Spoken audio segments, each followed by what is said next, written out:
Pro Talk with the mighty Oba.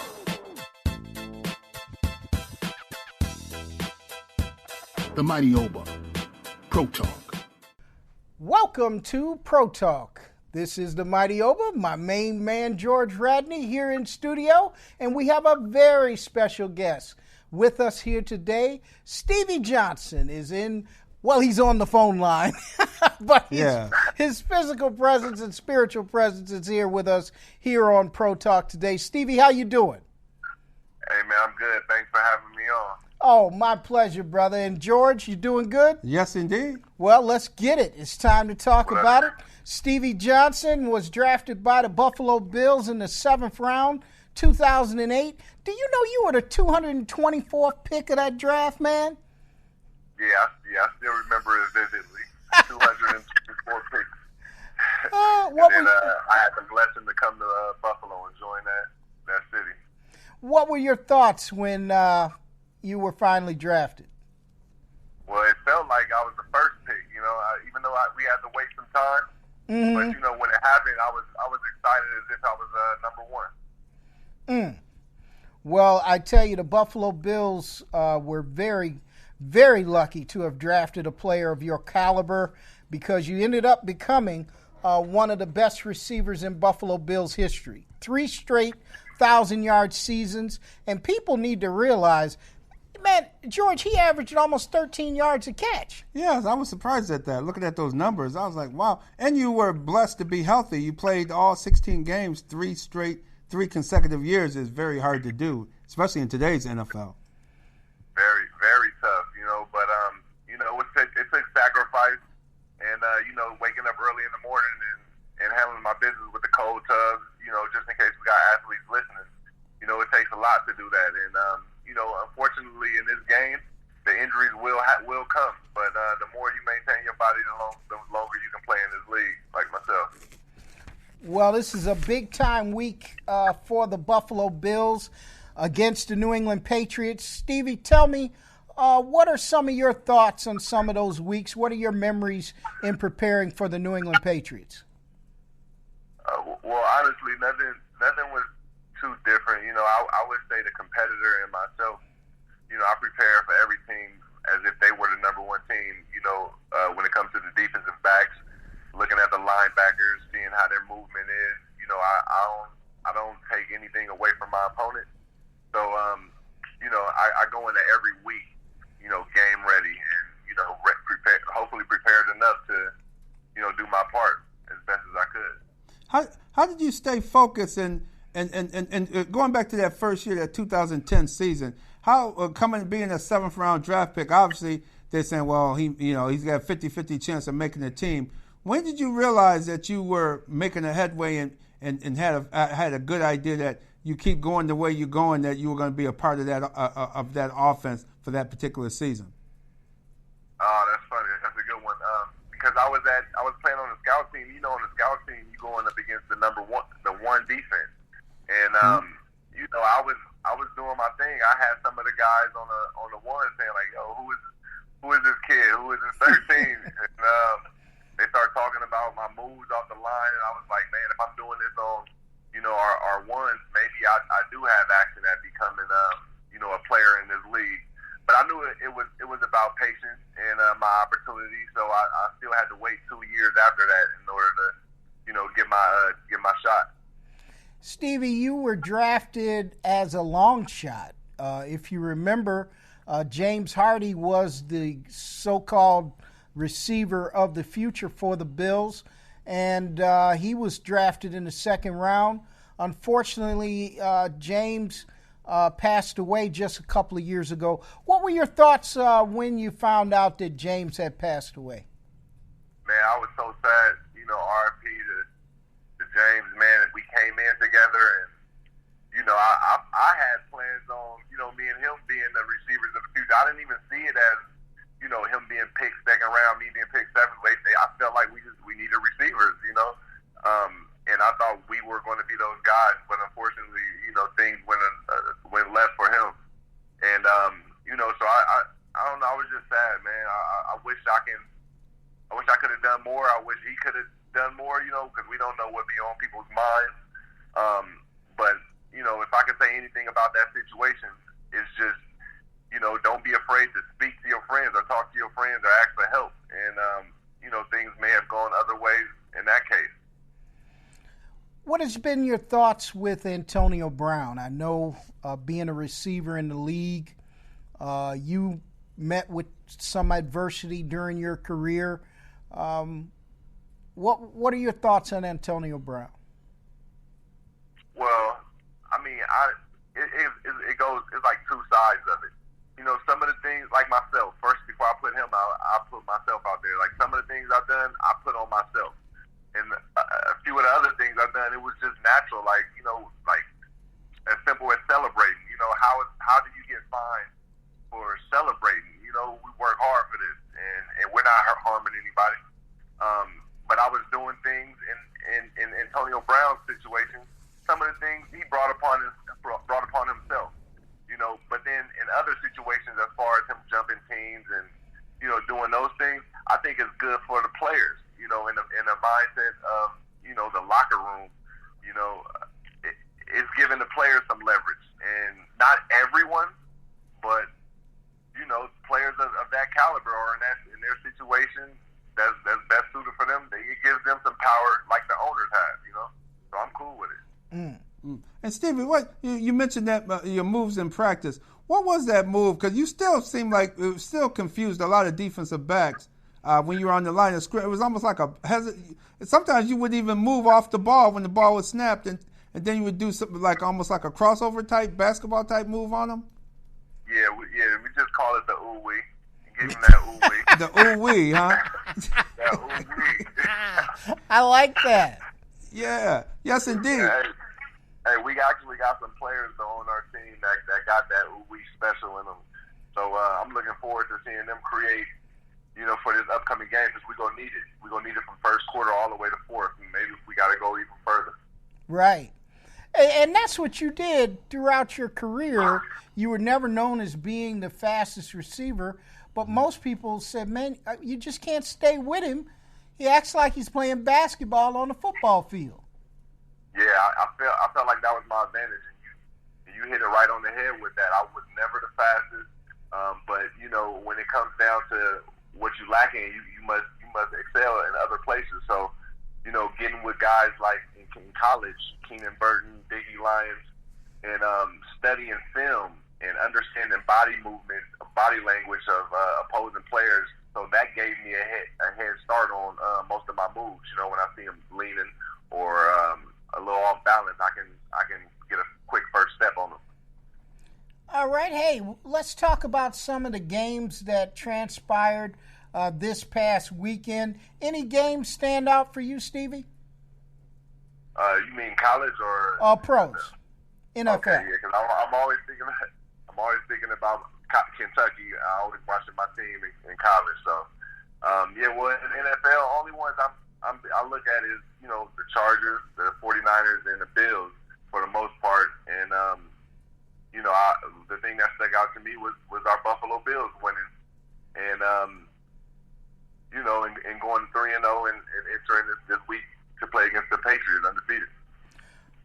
Stevie, how would it be for you coming in today, playing in this era where now it looks the wide receivers can go across the middle without getting their heads knocked off, as in during your era? Now that middle is now becoming open to the receivers once again.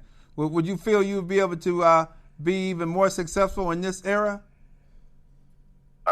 Yeah, I mean, honestly, I feel like I can, as an athlete or as a competitor, I can be successful in any era.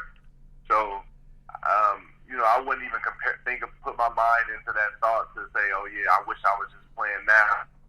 Mm-hmm. I just feel like that with any era, even if it was back in the day, So, I'm just happy that I'm still, able to get interviews with you guys and be around the community and make an impact in that type of way. So, I'm excited about that more so than playing football again. Well, who's the one quarterback out of these young quarterbacks of today that Stevie Johnson would like to take passes from? Man, I don't know. I mean, I would say, I mean, I would say Stevie Johnson. I mean, he's a good quarterback. He's a good athlete. He's a good player. But, I mean, I would say, catch passes from Josh. You know, being as dear as I am to Buffalo, and knowing that they have a solidified quarterback now, moving on from my quarterback fit. So that'd be cool. But a quarterback that I admire in the league is Lamar Jackson in Baltimore. He's one of the quarterbacks that I've been checking since high school, and then seeing his progressions from out in Kentucky with the Cardinals, and then him being picked 30th or wherever he got picked. It's like, wow, this kid is like, you can't see how skilled and talented this kid is, and seeing him flourish right now is just like seeing Josh Allen flourish when everybody was talking negative on him. So those two I'm really excited about watching the rest of their career. He's like yourself, right? You had a little chip on your shoulder coming in the league, and Lamar Jackson, he seemed to take offense and accepted the challenge that, hey, a lot of guys were picked before me, but I'm going to show you. He's the first one that got his team to the playoffs last year out of that class. Right, and the thing is, it's not just the chip on the shoulder, the cliche, oh, this many teams picked before me, et cetera. It's the fact that, like, did you see what he was doing in college, and winning a Heisman, and then you still picking quarterbacks ahead of me because you're labeling that, you know what I'm saying? Yeah. And like in that situation, if he was to say he want to change teams or whatnot, then it'll be a bunch of other news spoken about him instead of just his skills. You know what I mean? It don't matter what team he's playing for, because these teams go trade players when they want to or when they don't, and we got to just deal with it. You feel me? So if a player of his caliber and how well he's doing was to say, all right, I don't want to play for Baltimore, I want to play in Washington now or something, people should just go ahead and accept what it is. It's a player speaking now. You know, right? It's an evolution now in the game, and we've seen it in basketball. We've seen it everywhere, and it's good for the players. I'm just thinking from the players' mindset. Beautiful. And Stevie, I noticed you also train young receivers. Is that on the high school or college level or pro? Yeah, all levels. I've trained from all levels. So from the youth level, I've had players from high school and college, and I've had professional players and overseas. I play. I feel like I don't know everything, but I played a few years in the league and been through some things to where I know I got a bunch of wisdom on this route running and how to expand people's game. So I'm just always there to help whenever people hit me up on social media, and we just tap in and we handle our business. Yeah, Steve. Is there any one or two guys that you could think of players that we don't know about yet that you think that you feel that they're going to do well on the college or pro level in the future? Yeah, I'll give you one in college, and he's dear to Buffalo, and it's Casey Kelly. He's at Ole Miss right now, and tight end, freshman, first year, and now I'm not giving nobody else gonna be blowing up right this second, but you'll hear about Casey, and it'll be good for our city because it's another one of the Buffalonians that's handling business, and he's at Ole Miss right now, tight end. A tight end. All right, we're definitely gonna keep an eye on him. Let me ask you this, Stevie. What were your thoughts on your old team, now the Los Angeles Chargers? They're having their struggles. Word is that Melvin Gordon is on his way back into camp. I don't like how that goes for running backs. I think you're worth your value, and you should be paid. But, I understand the nature of the business. But what's going on with the Los Angeles Chargers? Right, I say let's just keep getting the ball 13. Keep throwing it to Keenan Allen. Mm-hmm. Just keep. They gotta apply pressure. Melvin's a big piece. They still got a running back in Eckler who's doing his part to the fullest. They just ran into a couple situations where they couldn't get out of, and good thing that is early in the season because we've seen how things can change up for that team as seasons go on. So they just got to get their run in, and they'll be fine. All right. Hey, we're going to do some picks for next week. Want to see how good Stevie Johnson can predict. We're going to let you know how well you did, all right? All right, nice. That sounds fun. All right, we got Thursday night's game, Eagles against the Packers. Who you taking, Stevie? I'm going to take the Pack. You taking the Pack? George? Yeah. Oh, I like the Eagles in this one, bouncing back. You think they're going to bounce back? Well, some of they see that's the thing with Thursday night. The Eagles had to hold some of their guys out Sunday because they knew they either could play Sunday or Thursday, and some of those guys who didn't play Sunday are already been stated that they're going to be on the field Thursday night. Stevie, what did you think about Thursday night games? I just think they're inhumane. Yeah, it's tricky because once I keep going back to the player mindset. We want to be on Showtime. We want to be the only game out there, But it's just a toll. It takes a toll on your body to keep it 100. It's tough, but the fuel that we have in us to play and the love that we have of the game. It's tough to stop them Thursday night games. And then when it comes from the fans' perspective, also, which I am now. We love to watch the games also. It's something else to do. It's another party for Thursday. So it's a sick situation. Just hopefully we got coaches that understand it and give their players rest, like the NBA has done. So that can be a way to counter that. Would you prefer a 16-game schedule or an 18-game schedule with 2 less preseason games? 16 and then just do. Most players only want 16. It's crazy. I don't know, man. That's tough, man. It's just about if the coaches are cool enough to letting the players take care of their body. You can keep it at 4 games if you like, but it's just about player management. And when we were playing, not when I was playing, but a little bit before my time. They wasn't talking too much about concussions, and then as I was getting in, concussions was beginning to be talked about or spoke on, and now it's heavy, So in that type of situation with players being able to rest, you never would hear about players getting a rest or coaches allowing their players to rest, but NBA does it, and that's the nature of the business. It's a tough game, and we need coaches that's understanding, and from what I've heard. Coach McDermott is one of those player coaches that has a really great balance with the team and with the business too. That's a good thing. Yes. All right, how about the Titans and the Falcons? Who are you taking, Stevie? I'm gonna run with the underdog Titans squad because a lot of people like the Falcons, the look of them. They are a good team. I like them also, but I roll with the underdog, so I'm going with Tennessee. George? I'll go with Falcons. What'd you say, Stevie? My boy Wesley Woodyard from Kentucky's out there, so I want to shout out to him. All right. Washington against the Giants. I got Washington. I'm going Washington. Case Keenum's got to bounce back. It was an ugly one, and oh wait, Daniel Jones he's got the key now, right? He's got the keys for now. Keys to the car right now, buddy.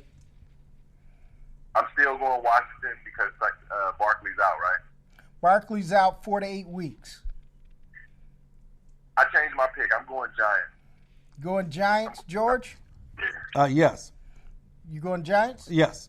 Okay, everybody's Giants. All right, Chargers at the Dolphins. Chargers. Yeah, I'm going Chargers. Must win for the Chargers, definitely. Must win. Are the Dolphins going to win a game? They'll win the game. They're going to win one game. One game. At least one. Hopefully not against the Bills. All right, Raiders Raiders at the Colts. I take my one back there in that case because we got to see them twice. That's right. That's right. How about Raiders and the Colts, Stevie? Raiders and Colts. I'm going with the Raiders. I'm going with Tyrell Williams. That's my boy out there. So I'm going with the Raiders home team. All right, George? Colts. Colts, too. All right, Panthers at the Texans. Deshaun Watson is blowing it up. How would you like to take passes from him, Stevie? Yeah, I like Watson. I like his style. He's George? Texans. Texans. Oh, all right. We got an undefeated matchup. Who would have figured the Kansas City Chiefs were going up against the undefeated Detroit Lions? Yeah. Yeah, with a tie mixed in there for the undefeated Lions there. Who you taking, Stevie? I'm going with the Lions. Once again, I'm going with the underdogs. The Kansas City Chiefs were the underdogs maybe last year or a couple years ago. I'm going with the Lions as the underdog pick. George? For some reason, I like the Lions this week too. Their defense is gelling, and now if Stafford doesn't turn the ball over, they can have a good chance to win it. All right, I am taking the Chiefs. Browns at the Ravens. I'm going Jackson. I just had 3 minutes talking about dude. I can't go against him now. Can't go against Lamar Jackson. George? Ravens for sure, and the countdown has begun for Freddie Kitchens. How much longer will he last as the head coach of the Cleveland Browns? It doesn't look good, Freddie. Even though he's from my hometown of Gaston, Alabama, it doesn't look good for the homeboy. Doesn't look good. All right, the other game I wanted to get in before we talk about the Bills is Cowboys and the Saints. That's a big-time game. Who are you picking, Stevie? I'm going to go with the Cowboys. I got Ezekiel Elliott on my fantasy. No, you're not supposed to let fantasy get involved. Remember, fantasy is an individual game. This is my first year, so I'm allowed to make those type of mistakes right now. All right, George, who you picking? I was at this game 5 years ago in 2014 in Sunday night in Dallas, and Dallas stumped the Saints so bad they didn't have enough room for the injured Saints that night. I think the Saints remember it. I think New Orleans will eke this one out. All right, one other game before we go to our game here in Western New York. Vikings at the Bears, Stevie. This is going to be a big-time contest. Who you picking? You know what? I'm liking what that Bears defense look like. Khalil Mack. Khalil Mack, Buffalo product, and Danny Trevathan, Kentucky product. With AR-12 now. Allen Robinson, I think I'm going with the Bears. All right, George? I like the Bears in this one as well. I take the Bears too. All right, Patriots at the Bills, Stevie Johnson. This is a game that you've had to play many times over in your career. Who are you picking?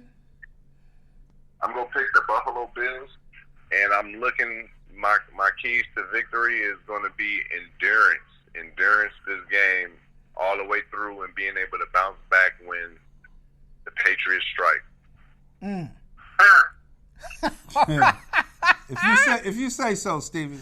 Yes, indeed. George, who you picking? Oh, Patriots. The Bills. Josh Allen will turn the ball over, and the thing about the Patriots, they don't beat themselves, and that's how you almost got to play almost a perfect game against them. I see the Patriots winning it 31-24. Stevie, I'm sorry. I'm from Western New York. But as a journalist, I have to pick the Patriots. I don't want to hear it. Sorry, man. I know. I understand the loyalty of playing for the Bills. But you tell me, you go up against, you've gone up against Bill Belichick defenses. How confusing are they sometimes? Do you have to be aware of your hot reads? When he's running these confusing blitz packages. I mean, just how good of a defensive mind is this guy? You know what? Honestly, I think our quarterback is at a point where he's not frantic inside the pocket anymore. So, with that being said, and with the savviness of Brown and Beasley, the defenses are all tough in the NFL. You just got to be patient. When you're patient, the holes will open up, and you just got to, make it happen from there. So, if you got a quarterback that's frantic in the pocket or learning in the learning phase, then it's gonna be tough to go up against a team like that. That's sound and on everything that they do. But you know what, Stevie? I realize he went up against Carlos Dunlap and Geno Atkins, but the Bills did not give Josh Allen a very clean pocket this week. How does that affect the quarterback, but also how does it affect you as the route runner? Yeah, this week was tough. Yeah, and I was speaking real highly on the offensive line. I still do. It was a tough one this week. We'll see how they bounce back. It's just gonna be on Josh to show them that he's loyal to them and to their protection by not trying to turn into Air Island just too soon. Real quick, George. Well, hey, it's going to be a good game. I think it's going to be good. I just think that as you get toward the end of the game, I think that's when the Patriots will just pull away from the Bills at the end of this one. I'm with George on this, Stevie. I'm sorry. But hopefully we see you Sunday. We're down to our last 20 seconds. It is a great honor and pleasure to have you on our new show, Pro Talk. I hope you enjoyed it. And most of all, I hope you feel free to come back when we invite you again. Absolutely. Thanks for the time, man. Remember, everybody, handle biz and have fun. All right. We'll see you Sunday, care. buddy. That's all for us here on Pro Talk. I'm the Mighty Oba. Pro Talk, Pro Talk, Pro Talk with the Mighty Oba.